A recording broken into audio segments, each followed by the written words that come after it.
Hey everyone, welcome to the MMA Report. Yesterday on Twitter, former UFC welterweight and middleweight champion George St. Pierre tweeted a huge announcement coming December 30th, saying this morning starting up 2021 strong by joining Team Zero. While many were hoping he was announcing a return to the octagon, it seems for now GSP is happily retired.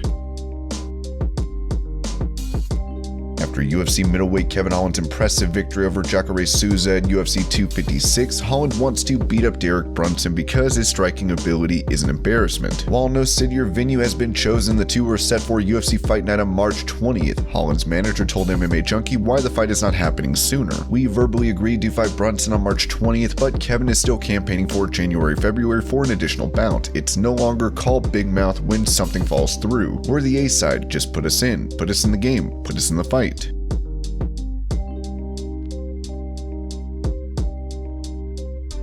UFC lightweight and #1 contender Gilbert Burns thinks Conor McGregor doesn't get enough respect for his grappling abilities, saying this on YouTube. So Conor McGregor grappling, underrated or what? So I think his grappling is good, and I heard from a friend of mine, Joe Carneiro, that he went to Atlanta a couple times and he grapples a lot, he trains, and he's good. He's not, people think he's very bad, but I think he's very good. If people don't remember, he swept Nate Diaz on the first fight. Nate Diaz took him down in the beginning, then he was able to sweep, he inverted the position, get on top. And I remember a couple other things too. I remember he escaped from the guillotine from Chad Mendes when they first fought. A couple other things too. He used to grapple a lot with Dillon Danis. Even Dillon Danis is not that great grappler, but he's good. And then they grapple a lot. And I think he's very underrated. People, you just take him down. He's not. First of all, when the guy controls the distance, the way Conor controls, it's not easy to take the guy down. And another thing that people don't realize is those guys that kicks a lot, they develop a lot of power on the hips. So those hips are very flexible and very strong. And it's that type of flexibility and strength that is the same one that you use to defend the takedowns. So most of the guys that I ever trained that kicks a lot, let's say Cosmo Alexandre, Andrews Nakahara, Sean Soriano, a couple guys that they have a good kick. And I can even put another guys on the conversation like Jose Aldo and a couple other guys. It's very hard to take those guys down because they have a certain mobility on the hips, and the hips are very strong that it's very hard to take these guys down. So that's the first thing. Take Conor down is not an easy task. And secondly, I think the only guy that kind of smashed him, that ground upon him, do whatever he wants, was Khabib. And was even, I think, after the second round or something like that. On the first round, he didn't do too much. So point is, Conor Jiu-Jitsu is not bad. People kind of underestimate that, but he has a good grappling the way I see. For sure, he's not a grappler. He's not his natural thing, but for sure he put a lot of focus on that.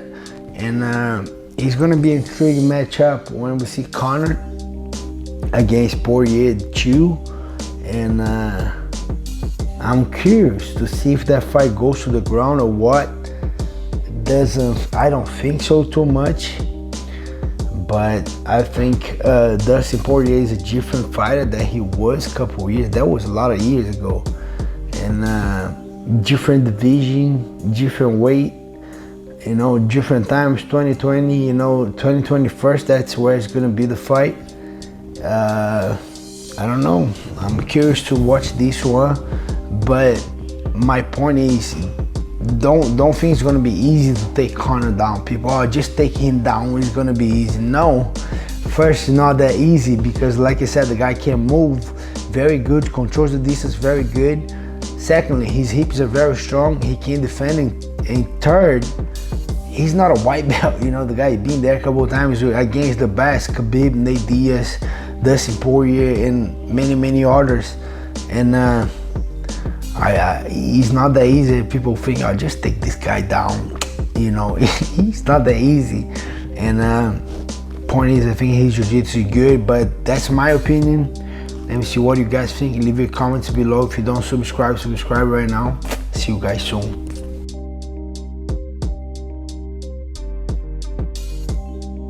McGregor's teammate Dillon Danis has been in the news due to his back and forth with YouTube star Jake Paul. During an interview with Nelk, Danis took the time to talk about the upcoming bout between McGregor and Poirier. It doesn't last 2 rounds. Conor, in the mindset he's in, it's not going to last 2 rounds. McGregor is a different level. A lot of people criticize him, but that is a different breed of human. He's going to mess him up. There's no one in the division who can mess with him.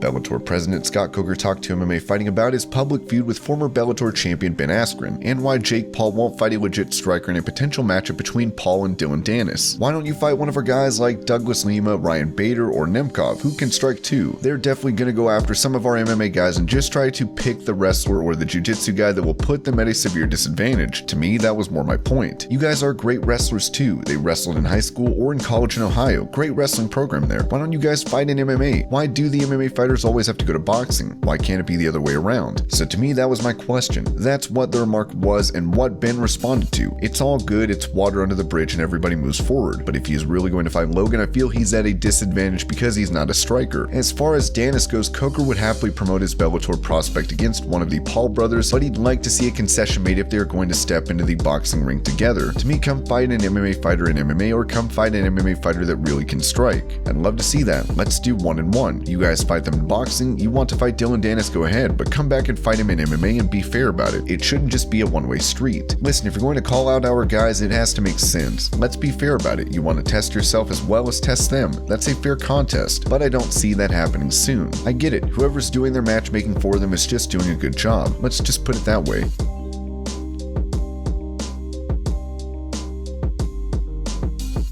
With the upcoming bout between McGregor and Poirier on January 23rd at UFC 257, McGregor's striking coach gave an update on how the camp is going and gave his thoughts on the matchup. Yeah, but when you view Dustin Proirer at 155 pounds, how different is he from the guy you guys met up with at featherweight? I don't know, maybe I think he's a bit more comfortable. He's not depleting himself as much as he did. He looked a bit depleted at 145, so he's not depleting himself as much, but he's filled out an awful lot, and you hear the stories that he actually is. He's finding it very hard to make 70, but you know he's been training a lot more. He's had a lot more fights, so he's a bit more crafty. His boxing has improved a little bit as well.